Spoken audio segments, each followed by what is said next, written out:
Good evening and welcome to the Growing Diversity Project's first webinar, The Business of Community Trees. I'm Hilary and I'm the Growing Diversity Project Coordinator. As many of you know, this project is a partnership between the Woodland Trust and Fellowship of the Trees, supported by the Forestry Commission's Tree Production Innovation Fund. And this webinar is the first in a series of a programme of events that we will be delivering both online and in person. So we have a packed schedule this evening with 3 guest speakers. And just to say that after all the speakers have finished, we will invite questions. So this is likely to mean that the webinar will run on to about 7:20. So do stay on for this if you can. And in this webinar, we will aim to provide extensive information to help you manage your financial and admin systems for your CTN, however small or large. We ask that you remain muted unless you have a question at the end of the presentations. Do keep an eye on the chat as well for useful links that we'll be sharing with you. And yeah, I think that's about it. I'm going to hand over and introduce our first speaker now, who is Helen Aldous, Chief Executive of More Trees, Community Tree Nursery in Devon, which is a charity dedicated to restoring native woodland on Dartmoor. Helen's previous roles have included Head of Strategic Development at the Soil Association and Deputy Director at the Royal Countryside Fund. I'd like to welcome you, Helen. Thank you for being here this evening.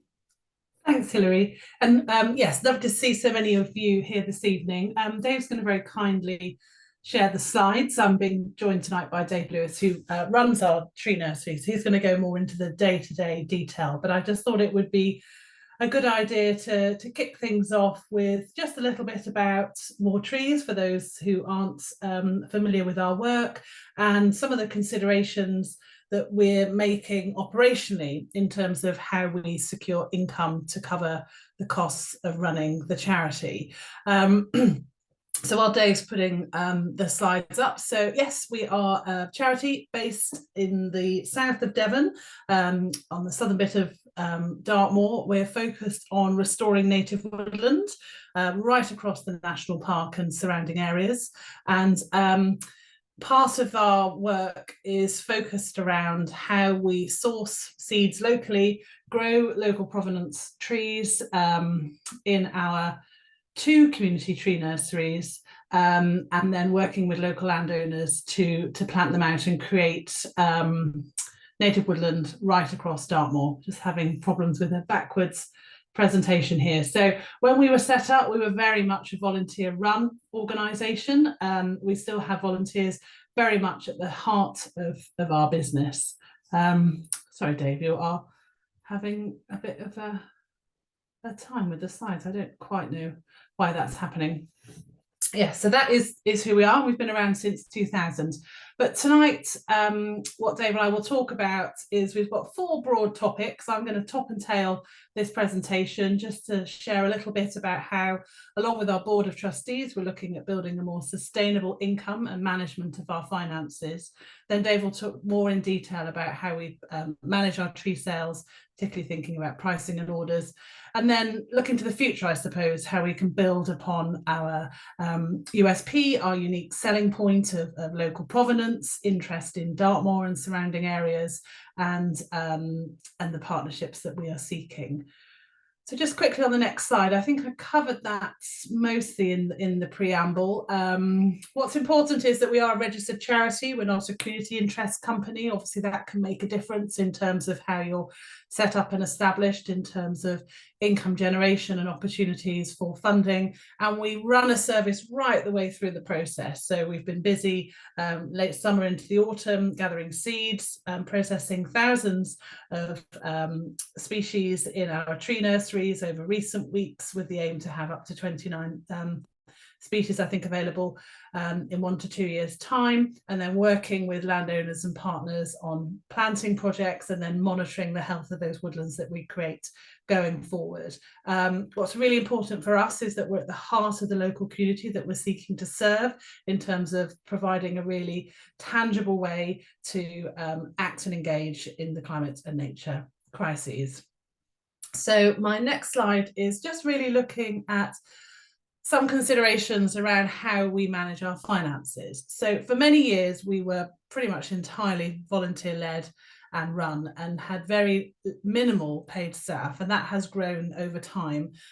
In terms of our income that we're looking for this year, similar to last year, just under £300,000 worth of income to cover our overall operations, which is the running of the 2 tree nurseries at 2 different sites, our outreach work with landowners, and our community engagement, among other things. We are a small paid team, and that's 3.6 full-time equivalents. There's some nice jargon for you, but there's 5 members of staff in total, of which only 2 of us are full-time, which is Dave and me, who you're seeing this evening. So we are ambitious in terms of our goals for growth, and that has led to us investing more in having dedicated resource with our income generation. So that's in addition to the sales that we make directly from our tree nurseries. So this is a kind of a ballpark in terms of how we make up our income at the moment. I have a very experienced fundraising manager who joined in the summer, who has got lots of great local contacts and experience, particularly working with the business community, as well as securing grants from trusts and foundations. So at the moment, we're still heavily reliant upon those sorts of grants. We've just secured 2 grants this year, one for £30,000 and another for £50,000, which is helping us really cover our core costs. So keeping the core team going, enabling us to do all of our fantastic communications and outreach, and keeping the wheels turning and the charity of the less glamorous parts, being able to afford a bookkeeper, making sure we get our accounts audited at the end of the year, and all those sorts of things.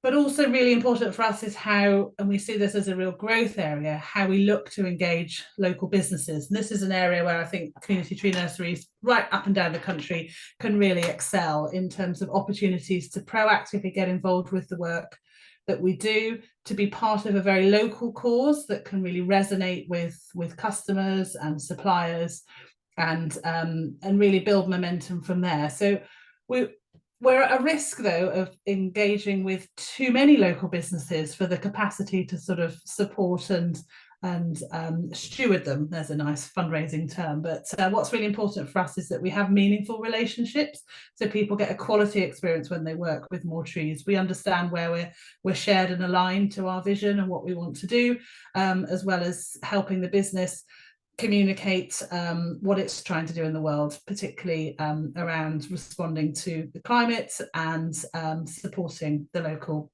community. For More Trees, which has enabled us really to have this step change to where we're at the moment, we have been benefiting from some capital investments, particularly from government funded schemes. The challenge with those is that they're not 100% funding, which many of you will be familiar with. So you need to make sure that you've got the cash available in order for you to be able to draw down the other half of the funding. But that's enabled us to get some really great investments into our tree nurseries, things like irrigation systems and other things that Dave will talk about. So that's something worth planning for, but sometimes you need to crowdfund from your local community and others beforehand to make sure that you've got that other 50% right up front. Or if you're in a lucky position that you've had lots of donations and you're sitting on some profits that you can perhaps invest in, then that's also one way to go. In terms of our overall income, though, it might surprise you that it's still quite low in terms of our the proportion from tree sales themselves and our own professional services, which is mostly talking to landowners about woodland creation schemes, but we do sometimes advise groups around setting up tree nurseries and so on and so forth. So this is an area that is quite low. We are intending to grow our capacity still and fully optimize our tree nurseries to increase the tree sales. But in terms of the unit cost that Dave will talk about, it's still quite small in terms of the product that we are selling and how we're wanting to maintain competitive within the market, but also making sure that we're adding value, which is our unique position around the local provenance of the trees that we grow. We couldn't do what we do without lots of pro bono and in-kind support. Sometimes that's not always quite what you want it to be, but sometimes help with photography, some input into generating some great social media content, and sometimes some graphics. We've had some free advertising space in local newspapers and magazines, the sort of thing that come through your letterbox with all sorts of things in there. So yeah, there's lots that we do to sort of manage our finances. But where we're at the moment is that we don't have a lot of consistent year-on-year funding. Quite a lot of our grant funding and our agreements with local businesses are for a 12-month period or for restricted activity. And that's something to look at when you're going for certain grants. It's fantastic if they'll just support the core costs, but sometimes they might just fund you a few £1,000s to do a particular activity. Like we received £3,000 to support training to volunteers around seed gathering activity this year. So my headache is I need to manage my cash flow, and I need to bolster and build up my bank account so I can make sure that we're there for our expensive time of year, so we can service everything around the busyness of tree planting. So we'll have monthly variances that I've experienced, sometimes less than £10,000 coming into the bank, and then this month we might be topping over £100,000, which is very nice just ahead of Christmas. But it's really looking at how we manage that, and that's something that I talk with my treasurer to. We have a board of trustees as a charity, and yeah, that is very much where we're at. I'm just conscious of time. I've rambled on more than I thought I would. I think it's about time that I shared some getting more into the nuts and bolts of the business that is tree sales with Dave, and I'll hand over to Dave now. So he's like me, relatively new at More Trees. He joined us at the start of the year, and he is a qualified horticulturalist. He's responsible for running our 2 community tree nurseries, and prior to joining More Trees, he was team leader of gardens at Paynton Zoo down on the south coast here in Devon, where he was responsible for running the day-to-day operations of the gardens team and nursery. So that included growing trees for conservation projects in the UK and also trees from all around the world. But before that, he also worked for Cornwall College and Cannington College. So thank you, Dave. Over to you in terms of our preparation for tree sales. Thanks. Yeah, so we're going to go through preparing what More Trees does to prepare ourselves for tree sales. I guess the important question to ask yourself first is why do you want to sell trees? What are your overall aims? So for us, our aim is to get sort of more trees on Dartmoor. And that kind of runs through what we do in choosing, who we supply and where we prioritize the plants going to. It's not an easy question. Sort of why do you want to sell trees? So you need to identify what it is you're selling and where you want it to go. For us, there are so many options in terms of what trees you're going to sell, how big are they, all sorts of things like that. So you want to be quite clear at the beginning on what it is you can offer, and yeah, that'll help you later on. I guess the thing is to keep it simple, because the more options you have at this stage, the more work you've got to do later on to sort of bring that all together. And we'll look through some of the systems and stuff that we use. And yeah, just trying to keep it as simple as possible is probably the best idea. You also kind of want to know how you're going to sell the trees, or how you want to sell the trees.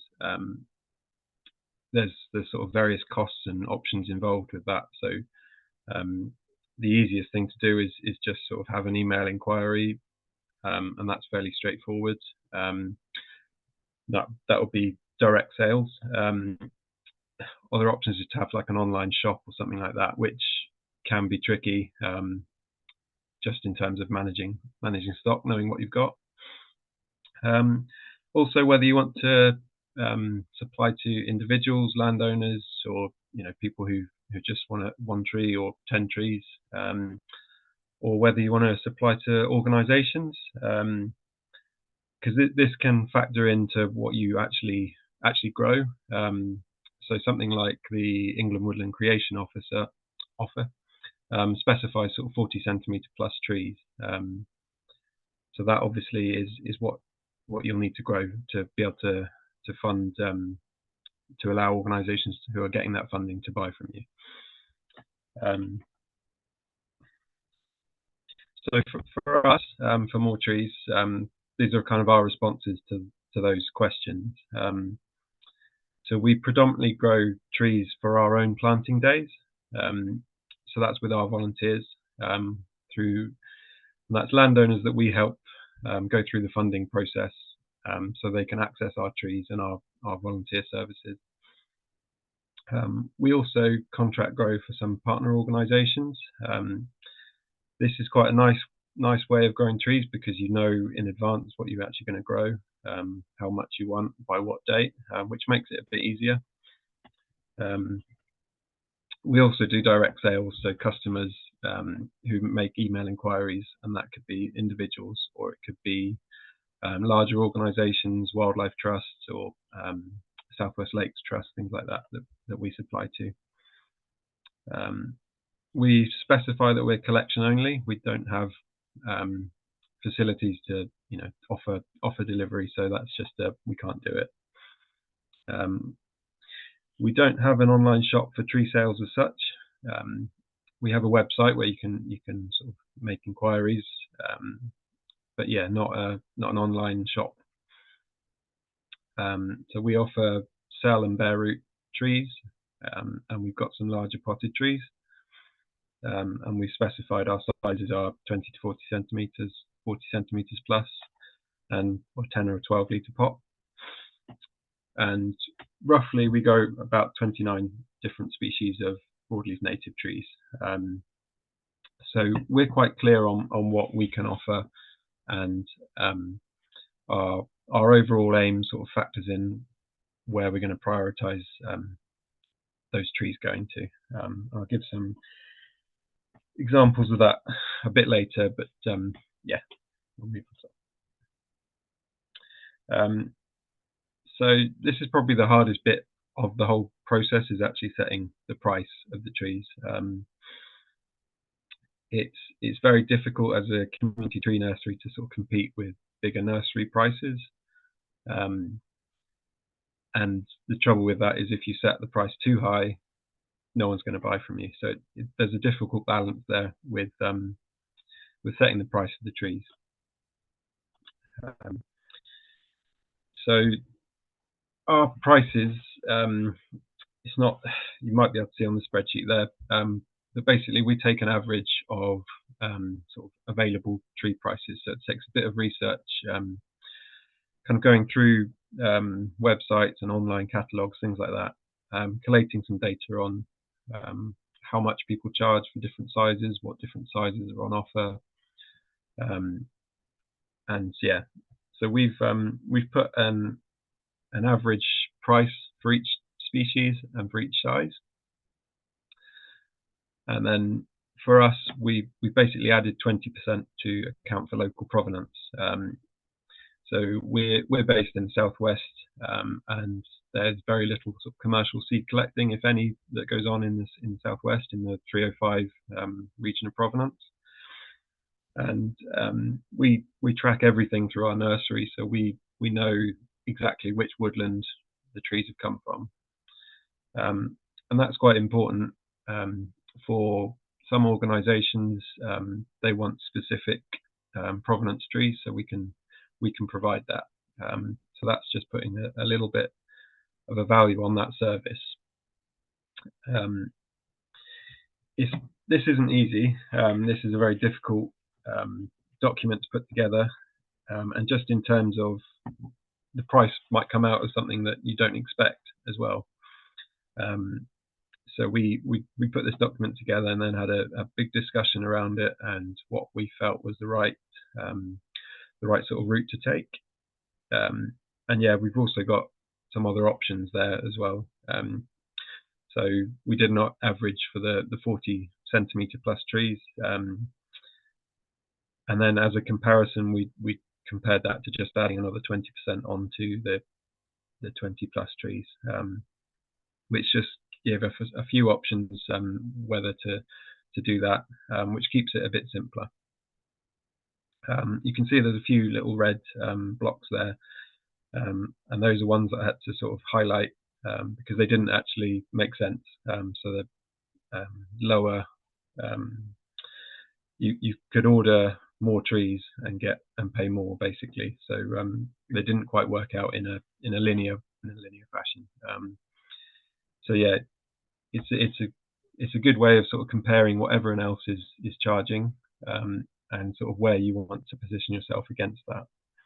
And it also gives you quite clear justification and quite clear reasoning for any future changes, or just justifying actually what you charge. Important thing to remember for community tree nurseries is there's a lot of added value in terms of the community involvement, whether that's working with school groups or underrepresented groups or vulnerable groups. Potentially those can align a bit more with someone who wants to purchase trees but wants to do it in a bit more of a socially responsible way, or maybe they have a vision and an aim of their organisation which aligns with that. And again, it's that opportunity for getting people involved in nature, and just sort of spreading the message. So it's definitely worth sort of remembering to add that on, and it's not a bad thing that it's grown by volunteers. And I think personally it's a better thing, and yeah, it's something you can pass on in your costs as well. Also, for us, so the local provenance is very important. There's not too many nurseries that offer 305 provenance trees. So for us, that is a big source of extra value. You may work with heritage species or varieties, or things that are particularly hard to source commercially. So all those things can add to your package that you're offering in your pricing.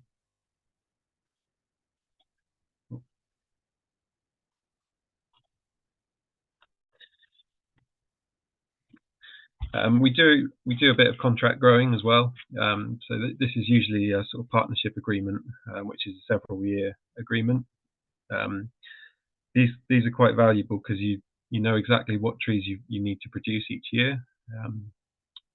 The trouble with growing trees is you're kind of maybe 18 months, 2 years away from actually selling the tree. So you've got to grow a lot of trees and hope that someone's going to buy those species that you picked. So that's always a bit of an issue in terms of supply and demand, is you don't know quite what you're going to be asked for in 2 years' time. So contract going really helps with that you can get an agreement in place, and you can grow over 2 or 3 years and give set amounts. So this spreadsheet here can kind of give a rough calculation of how much it takes to grow per tree or per unit, which is a sort of root trainer. This has got several sort of pages which all add up different costs. So you've got physical costs like compost, pots, root trainers, whatever you're using. You've got costs for labour, and you've got costs for like rent, water bills, things like that, which can all factor into the price per tree. It can also just give you a good idea of what your baseline is for actually producing a tree. And yeah, it's very important to factor in voluntary labour. Just because you're not paying for it doesn't mean someone's not got to do it. So it's still good to factor that into the time it takes to grow a tree.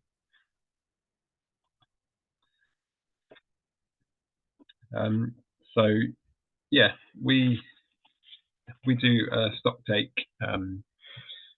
So I'll sort of take you through our process, which hopefully is quite simple, is quite straightforward. My background is not a sort of commercial nursery or anything like that. So this is all what I hope is a common sense system to me, and hopefully to you as well. So the first thing that we do is sort of designate areas within the nursery, and everything has a number or a code which ties where the trees are, and we can track this on our spreadsheet. It seems like it seems like an obvious thing to say that you need to know where they are, but yeah, that to me is the most important thing, is being able to tell exactly where something is, and then you can tell what's there and how much of it pretty quickly.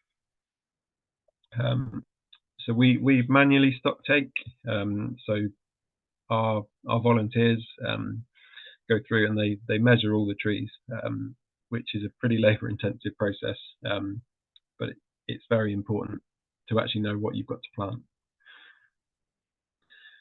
Once we've counted everything up, it will go into a spreadsheet which looks like this. You can see there everything's got a location, everything's got a unique code.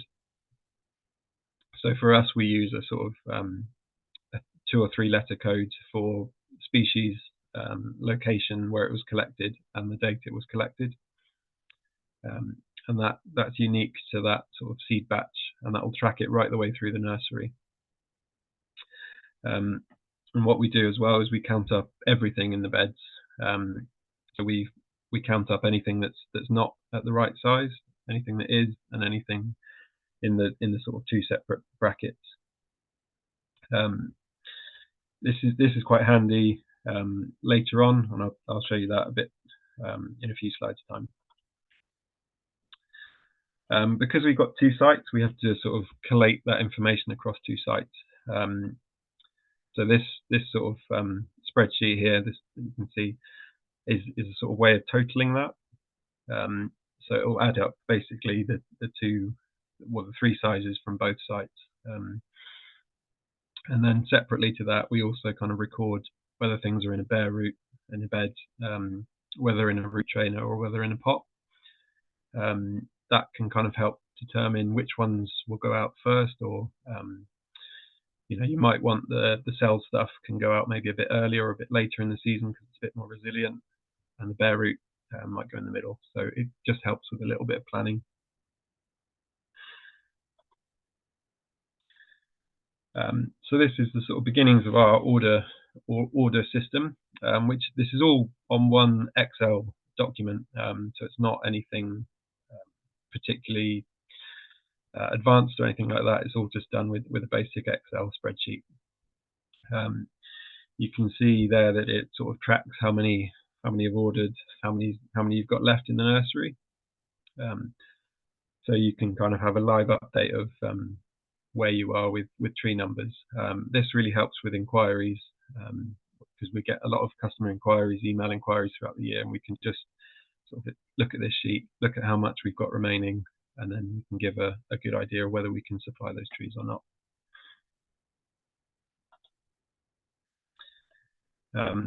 So yeah, this is our sort of stock counting timeline.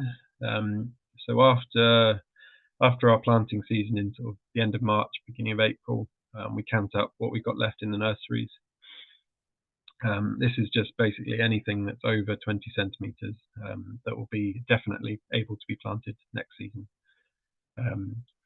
It gives quite a good baseline for your kind of initial predictions of what you might be able to achieve within your next planting season.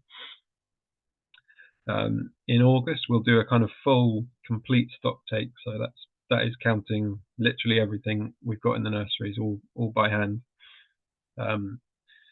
It's maybe a little bit early, but it takes a few weeks to get through this for us. So it's important that we get this information in early so we can start planning our tree planting season and our tree supply. In October, we can kind of go back and count a few beds or a few species or something like that where things might have grown through the season, or we've got maybe low numbers and we just need to double check.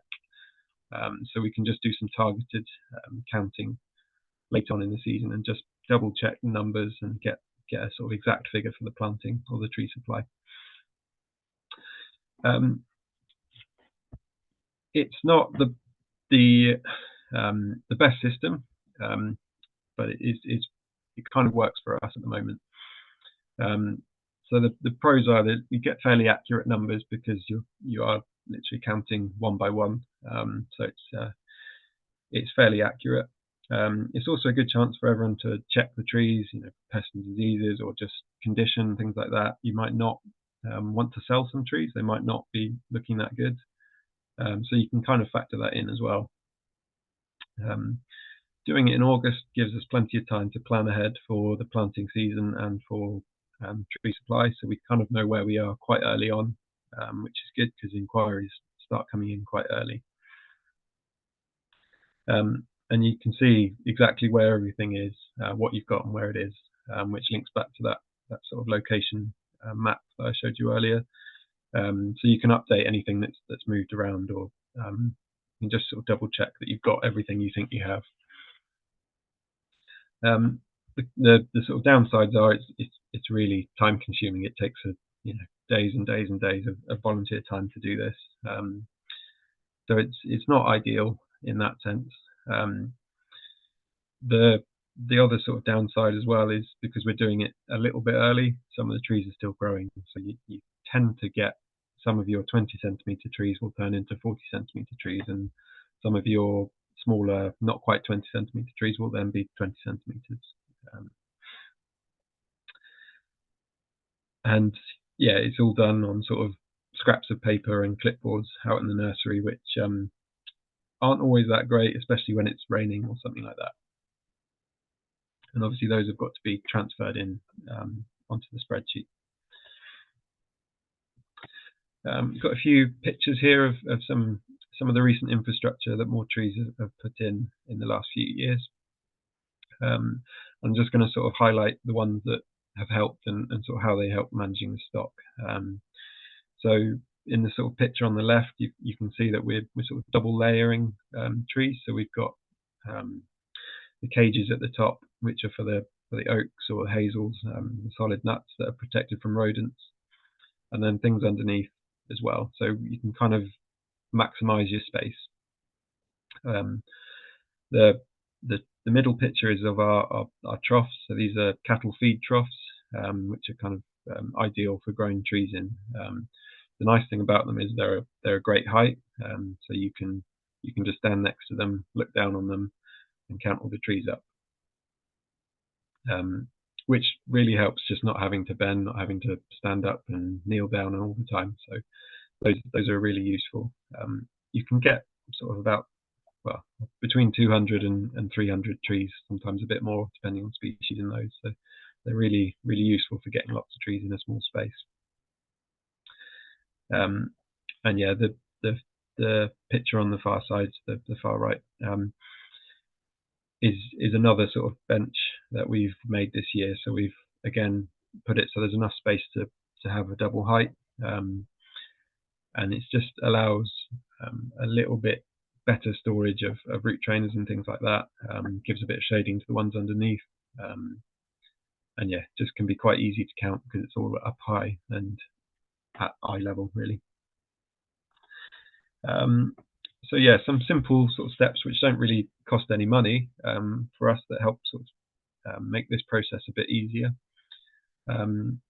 We lay the beds out in rows, so all the trees are planted in lines, a lot like a sort of veg bed or something like that. So we sort of have rows of 7 across these beds, so you can almost do a very quick count just by going through and counting how many lines of trees you've got, and that gives you a rough idea of how many is in each bed. So for the things like the early count in March, that's quite a useful way of quickly counting without having to go down and count every tree. And again, the root trainers that we use, they're a set size, so they've got 40 cells in. So some of our scaffolds in the previous slide were set up, and they take 82 root trainers. So immediately, if it's full, you can tell it's got 82 root trainers in, and therefore there is X amount of trees. I'm not going to do maths live on a presentation, but you know exactly how many trees are in each one. And if you've got an area that's set out, you can just count up the root trains quite quickly as well. So our process for sort of taking orders, this is what we do, and it's not necessarily the most efficient, but it works in, and there's various sort of points that I'll kind of highlight that we've had trouble with in the past. So the initial sort of email from a customer will come into us, and we can sort of check that on our stock sheet, and we can either say yes, we can supply trees, or no, we can't. So we return an email, but we also include a pre-order form which has got a basic sort of price on it, so it's like a quote. We decided to put a time limit on this, just because in the past we've had inquiries which then 2 or 3 months later you're still sort of holding trees back, and you've still not heard whether they've decided to take the trees or not, and then in the end they don't. So it's important to kind of say you've reserved these trees, but this is only valid for a set period of time. We put 28 days on it, but you can put as long or as short as you like. Towards the end of that, we can send a chasing email just to say, are you still interested? It cuts down a lot of sort of faffing around at the end of the planting season, when you're holding trees back, but you're waiting for people to get in touch whether they want them or not, and then you might be left with those trees. The next step would be the customer can confirm whether they want them or not, and they're happy to pay the price. If they don't, then you can remove them from the order sheet, and those trees go back into the stock.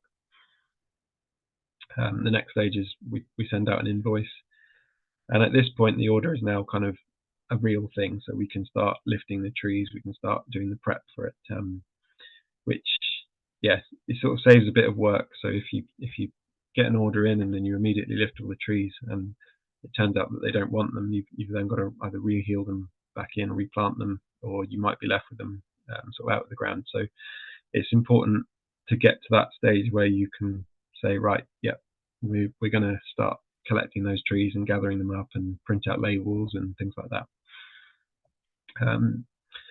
We get in touch and just say, when do you want to collect? It's important, and obviously for most community tree nurseries, you're not there 9 to 5, Monday to Friday. A lot of people want to come at the weekend, so it's just kind of making sure you've got a clear date where you can be there to sort of hand over the trees. And then depending on that, whether it's early, whether it's I want them tomorrow or I want them in 2 months' time, we can lift the trees and then get them ready for order, and then people can collect.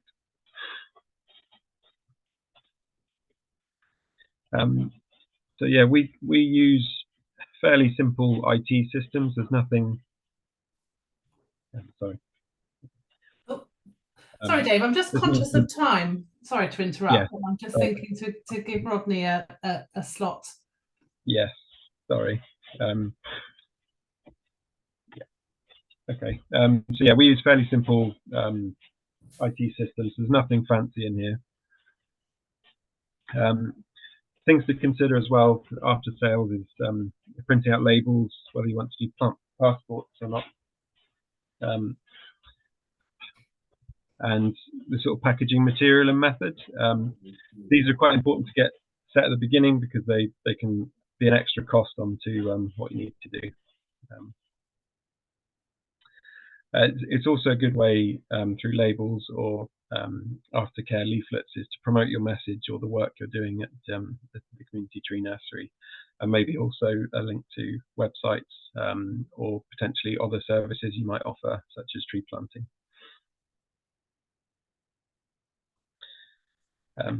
So yeah. Great, thank you, Dave. Sorry to take the tail end there. That's fine. I'm just going to be really quick on this one because this is a work in progress in terms of what next for more trees. So really it's about building on the success that we've had already. We're really well known locally in terms of our growing and production of local broadleaf species, but we need to remember that we are a charity with a mission and objects. So really looking at how we can proactively engage our local customer base to help us in our aim of planting more trees on Dartmoor. I want to see us having more multi-year contracts, so we're able to think outside of each operating year of 12 months, so we know what we're delivering in the next 3 to 4 years. So that really feeds into Dave's thinking when he briefs the volunteers time on what seeds we're gathering, what species do we need to grow. So we've got one agreement that's for 6 years worth of planting, which is great. And we're continuing to look at how we can professionalise our service, automate it.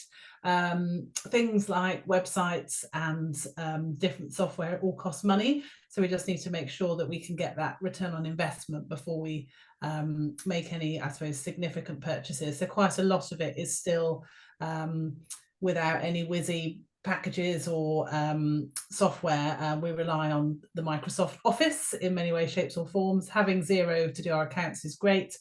We haven't mentioned this, but we made a decision, which I don't quite know the discussion around, to become VAT registered back along. So that if that's something that Community Tree Nurseries are wondering about, I can see if I could find out historically feedback at a later date on that. And really from us, yeah, we're just keen to build up our brand and our profile so we can have more repeat customers and be more in control of our sales really year on year to realise growth. But thank you. Thank you so much, Helen and Dave from More Trees. That was wonderful. So I'm just going to move on now and introduce our third guest, Rodney. Rodney is Managing Director of Elsom Trees Limited, a new tree nursery specialising in the production of native tree species and montane plants collected from local provenances and high elevation. A horticulturalist by profession, Rodney has used his enthusiastic love of plants to pioneer production methods for UK woodland habitat creation and commercial forestry. From 1988, Rodney was a founding director of a business which has become one of the largest tree nurseries in Europe, and he is now retired from full-time employment in 2021 and is part-time managing director of Elsom Trees Limited. Welcome, Rodney. Thank you so much for being here this evening. Okay, and I understand somebody was going to help me with putting up my slideshow. Are we okay? Everything's good, Rodney. Okay, well, thanks for the opportunity to speak to which I believe is an audience which will be mainly based in, you know, what we regard as the kind of community type nurseries, smaller nurseries, etc. I'm actually, you know, I'd like to describe myself as a commercial tree nursery man. So if I move the slide on, as said there, I'm a horticulturalist by profession and by the businesses what I run. You know, over the years I've been responsible for, well, it's 3 major tree nurseries in Britain. I was the owner of a nursery bought over by a forestry management company back in 1988. That became Elite Trees. That was a nursery which specialised in the production of genetically improved Sitka. After doing that for a few years, I didn't want my horticultural career to be dependent on one monoculture species. So I then ended up being the founding director of Alba Trees. And Alba over the years grew to be, you know, the largest container nursery in Britain. It's currently, I think, producing about 30 million trees. I retired from that 4 years ago, or I thought I'd retired from the industry, but I found myself back in the industry with a company called Elsom Seeds. They're an agricultural seed company, and they wanted to come into the forestry world because they believed that one of the main limiting factors in tree production was actually the supply of seed. So I and my family joined up with Elsom Seeds, and we formed a company now called Elsom's Trees. And Elsom Trees are in its 2nd year of production, currently producing about 3 million trees, going to do 5 million for next season. and we've got the ambitions to grow to about 10 million trees. If we move on, slides. So just a quick review of the current nursery, Elsom Trees. It's based in East Lothian in Scotland. Quite a lot of the things we said there about tree nurseries, calling them community nurseries, local tree nurseries, commercial tree nurseries. I believe my business is all of those things.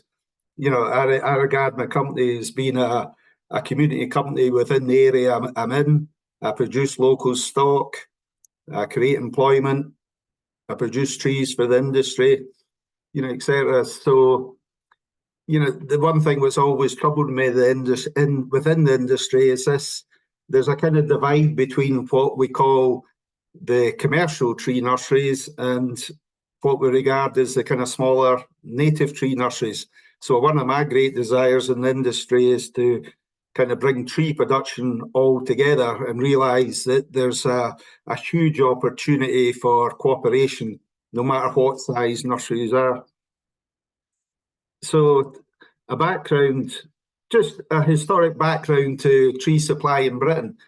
If over the last few years we've seen quite a major rise in the number of new smaller tree nurseries set up, and this is all based around local provenance, you know, trees, you know, all the advantages of trees being locally grown. Historically, this is not a new idea. If you go back a lot of years, you'll find that tree planting was very much done by the people planting the trees on their estates or their land, having their own nursery where trees would be grown locally, seed would be collected locally. You know, it's the nursery would lift trees in the morning, then the other people on the estates or the planting, they will go out plant trees in the afternoon. So the whole idea of trees being local is it's not a new concept.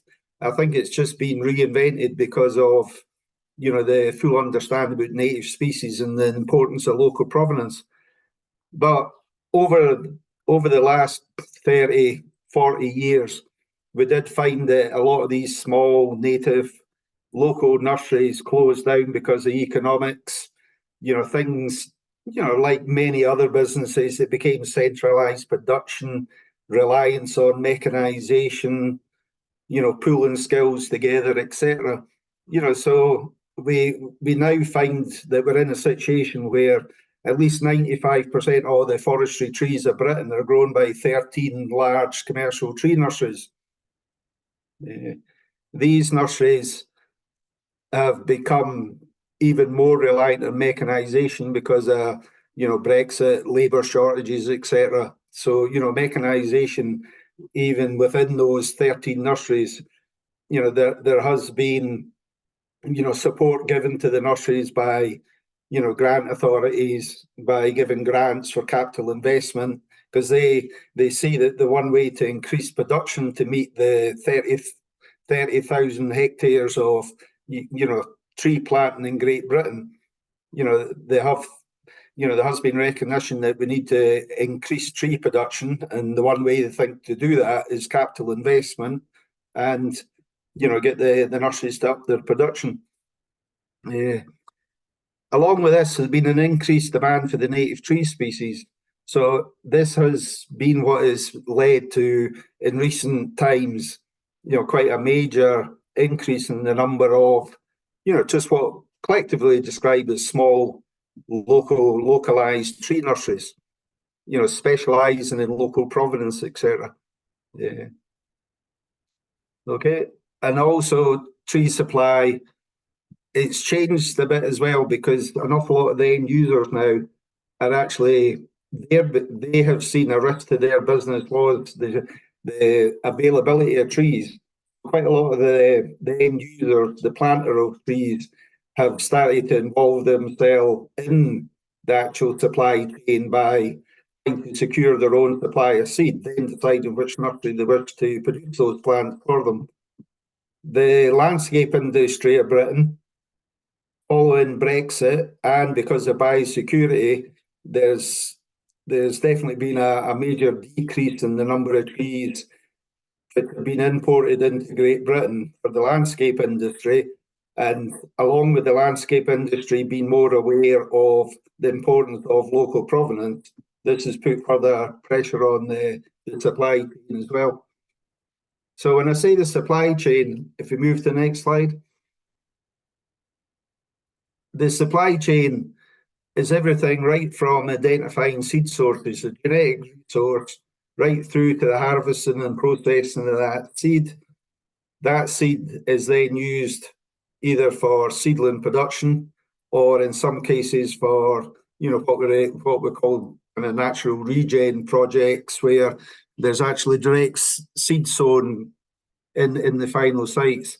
And all of this is to attempt to achieve the woodland creation targets or aspirations for Great Britain, which is now in excess of 30,000 hectares. Okay, move on. When we talk about local nurseries, the local nursery aspect is being driven by provenance. You know, the whole importance of provenance. You know, should our native forests be from local seed? So the provenance which we accept in Britain is the provenance zone map. There's over 20 different zones in Britain. So you would think if we had to produce trees locally based on the zone map, then we need local tree nurseries in every zone in Britain. There's also the question, how local is local? Because even within those zones, there's quite a lot of customers now absolutely insisting that they want the seed to come from their actual land or from their forests, etc. So again, this is leading to the strength and the unique selling feature of a local nursery. Another issue, especially, well, the way England is looking at combating climate change, there is a growing belief that provenance of the trees should be a mixture of locally collected, some of the tree sources being from 2 degrees further south and some being from 5 degrees. You know, this is quite a challenge for the industry, because how do nurseries bring together such a mixture of trees? Do you mix these trees together in one batch to send, or, you know, do you have different people producing the trees from the different zones?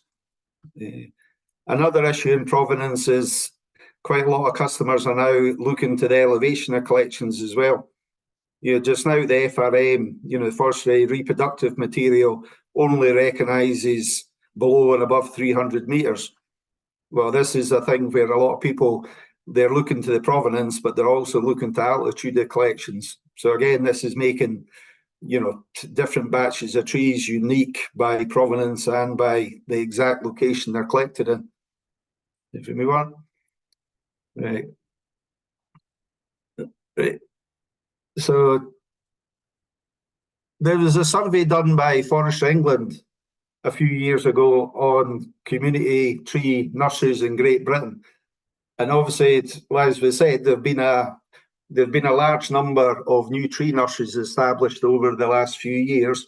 These nurseries predominantly small-scale production, mainly producing broadleaves, a very strong emphasis on locally collected seed and grown. You know, these nurseries are nurseries growing their own stock, not buying in trees to resell or anything like that. The investment in many cases coming from trusts, from communities, government grants.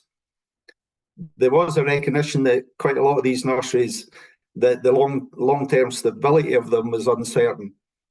You know, because quite often a local tree demand could be something which might be only for the next year or two.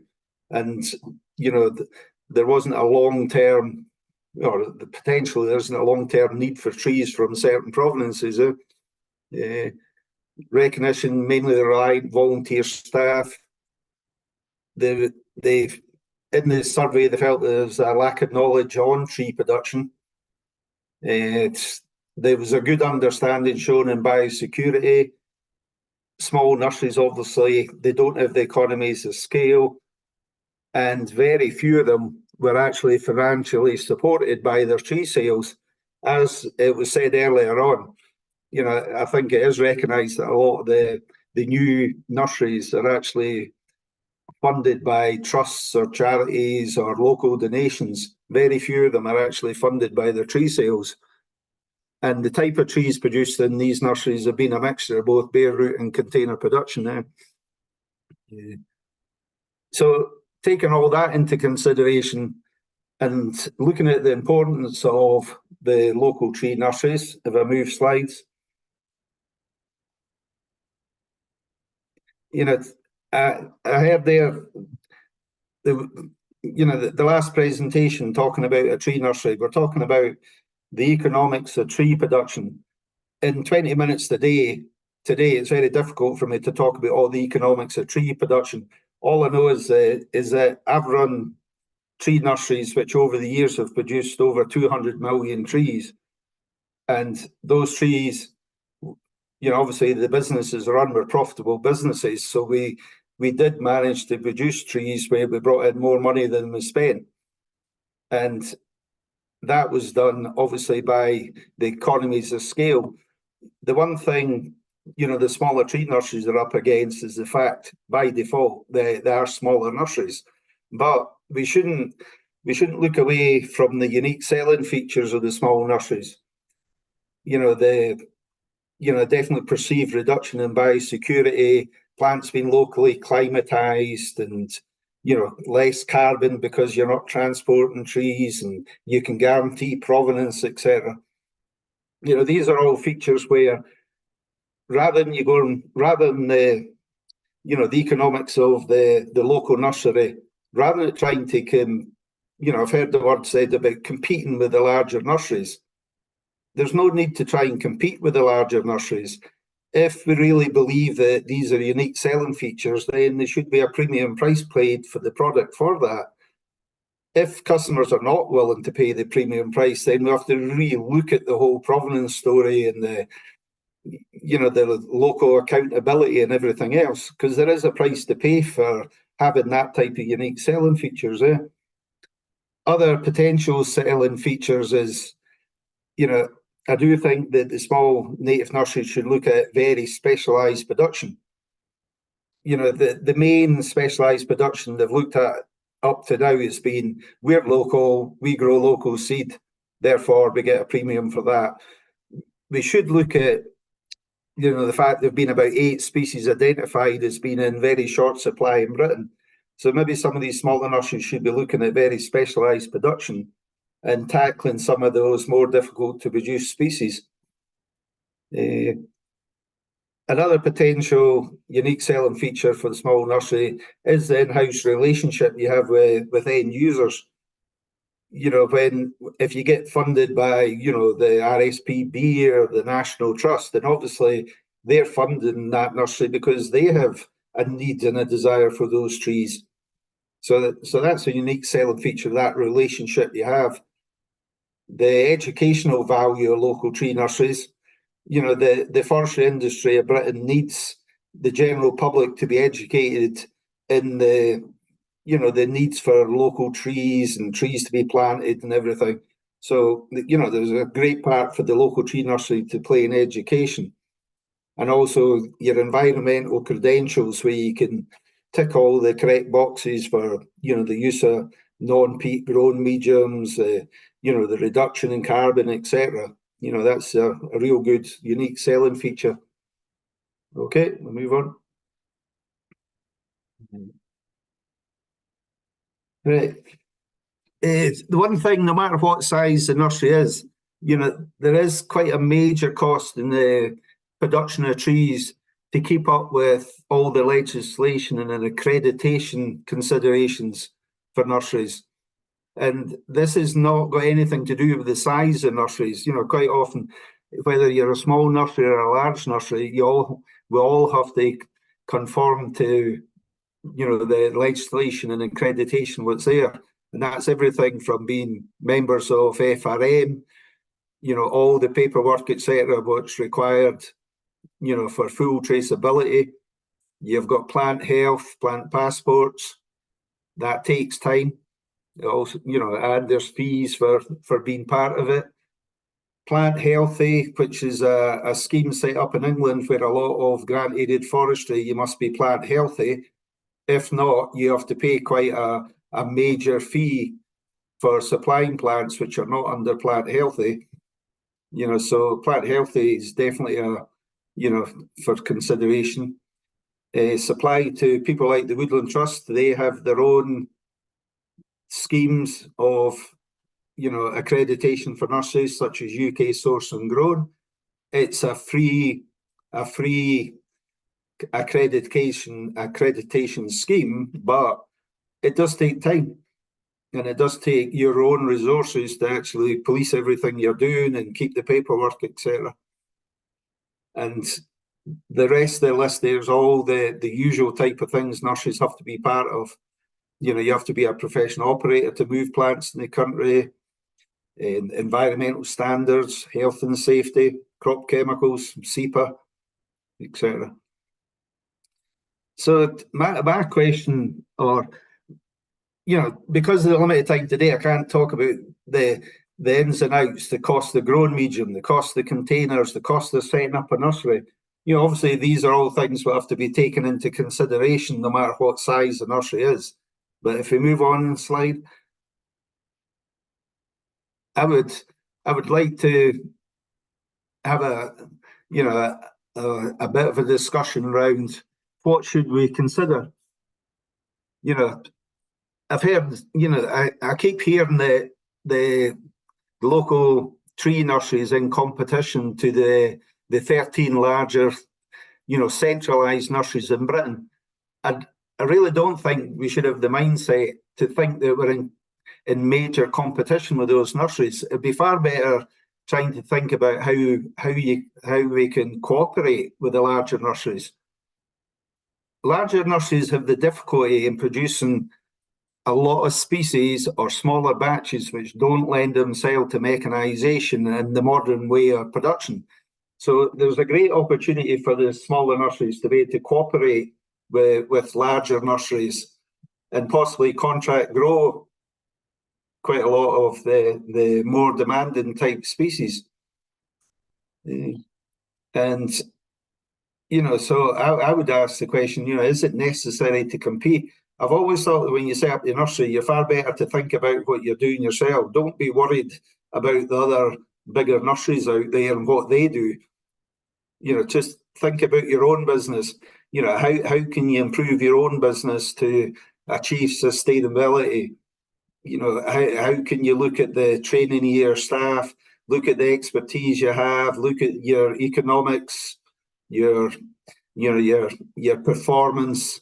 One of the biggest factors on the economies of a nursery is if you start 100 plants, do you how many of those plants end up being a saleable product?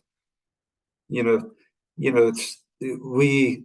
to live with a very natural product. So obviously, if you start 100 seed, you don't get 100 utilisable plants, but you must maximise that to the best advantage you can. You have to manage business risks. And one of the best ways to manage a business risk is to actually have very clear goals and objectives of what you're trying to achieve. Managing operational risks, that's all the things all nurseries have to do. That's all about, the amount of staff you need, the supplies you need, setup costs, everything like that. And the whole financial aspect of your business.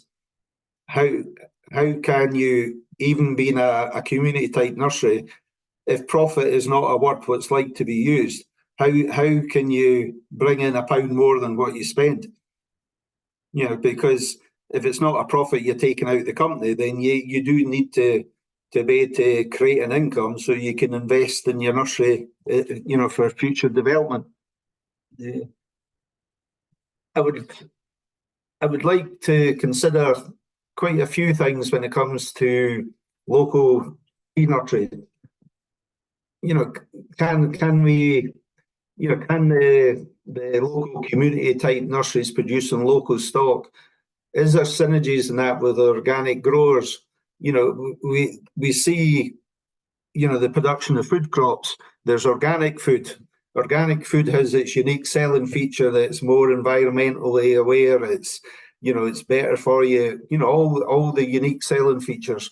So I think the tree nurseries could learn a fair bit from the organic growers, you know, how they've set up their own associations, they've got their green tractor labels, etc. Well, maybe we need to do much the same thing for tree production. There's lessons to be learnt from the Woodland Trust pilot in Scotland, where there was encouragement between the commercial nurseries and small local producers to come together, and how best they could work together on seed collection, you know, making seed available. So there was, you know, this pilot in Scotland, there's quite a lot to learn from that. Should we have an association of smaller producers, you know, come together so you can, through an association, you can talk about, you know, cooperation and, you know, staff training, skill sharing and everything. The one thing I've always found difficult for a small nursery is quite often you only have 2 or 3 staff.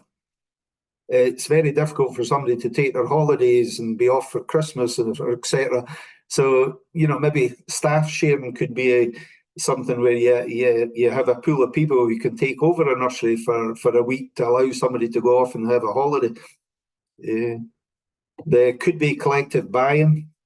You know, on the economics of the nursery, again, you're penalised because you're small nurseries. You know, can the nurseries get together and do collective buying of supplies? Like, you know, if we all agree that the smaller nurseries that were all grown in a non-peat type of growing medium, you know, can that be bought? And, you know, can we go to the major suppliers of growing mediums as an organisation and, you know, bulk buy? You know, so I've got a whole list of things there which I believe are things which financially can make our smaller nurseries more economic and more sustainable. You know, it's understanding costs of production. You know, I heard the last speaker, obviously, you know, having an understanding how much it costs you to produce the trees, so you know how much you're selling them for and what margin you can make. Important. There's collective investment in, you know, stock control systems.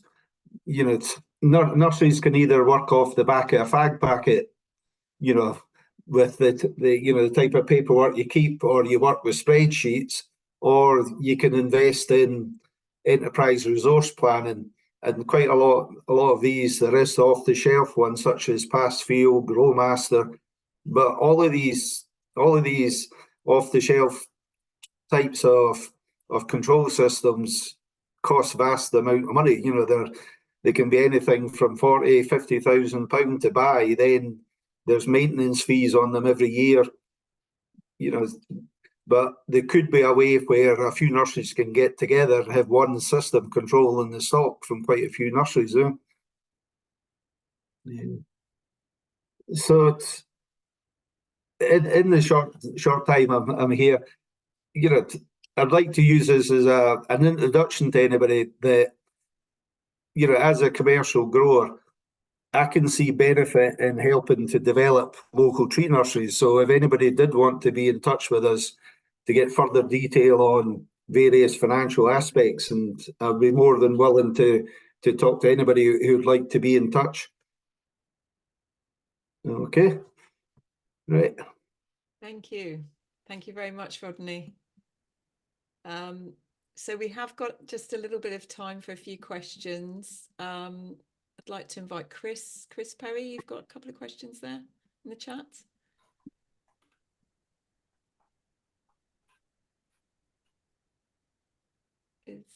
Is Chris unmuted? Oh. Shall I just pick up, Hilary? I've seen the one question about volunteer days a week and volunteer hours and things like that. So we offer 1 day a week volunteering at each of our 2 tree nurseries. So Tuesday today, we were at the Broadley nursery, and tomorrow we're at Dartington. We also have a Sunday volunteering day, and that doesn't necessarily happen at the nursery. Very occasionally it does. That'll be out and about tree planting at the moment, seed gathering at the appropriate season, also going back to sites we've previously planted to monitor over years 1, 2, 5 and 10.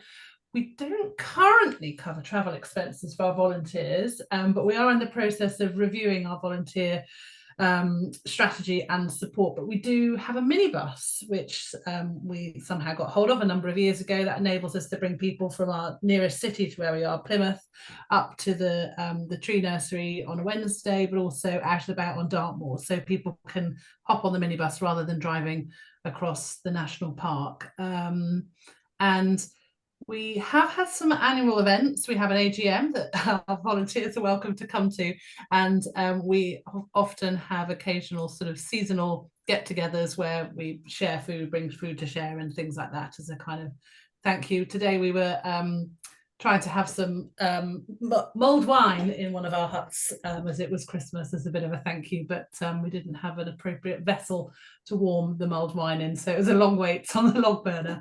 But yeah, so we do look at that, and I'm going to be talking to the volunteers in the new year about how we can support them more as well. Thank you. And Chris also had a question about whether you sell in the first year of production at More Trees.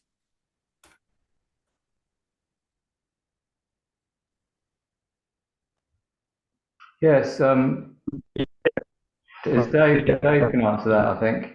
I'm sorry. Are you on mute? Yeah, so yeah, there's a few species that,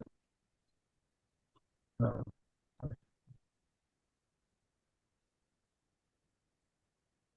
not getting any audio on Dave.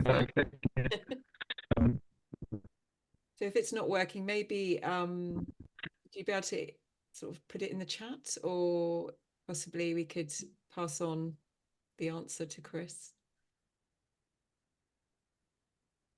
So are there any more questions at all for any of the speakers?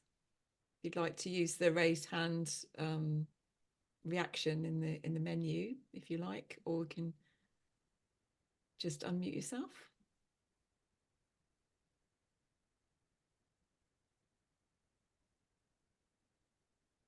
I'm not sure that there's any more questions at the moment. Okay, so I'd like to say thank you very much to all the speakers. And just to let you know that there's a second webinar on the 23rd of January, which I pasted a link to in the chat, but I will be doing a follow-up email after this webinar with various links, including a link to the Eventbrite for the next webinar.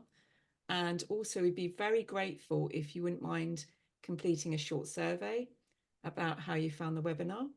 And as a thank you for the participation in that survey, we can post a hard copy of the Tree Growers Guidebook. There'll be more information about what the purpose of the survey is. Basically, the results will help inform research carried out by the Shared Outcomes Fund, the Trees Outside Woodland project, which will focus on understanding what training and support is effective in helping CTNs to basically establish and thrive. So I will follow up with various links, as I say. There will be a recording of this webinar available on the Fellowship of the Trees YouTube channel, and also on the new Growing Diversity webpage, which is also on the Fellowship of the Trees website. And yeah, I think that's it for now, but thank you very much everybody for being here so close to Christmas. I'd like to send you seasonal greetings however you celebrate, and yeah, thank you again to Rodney, Helen and Dave for being here this evening. Yeah.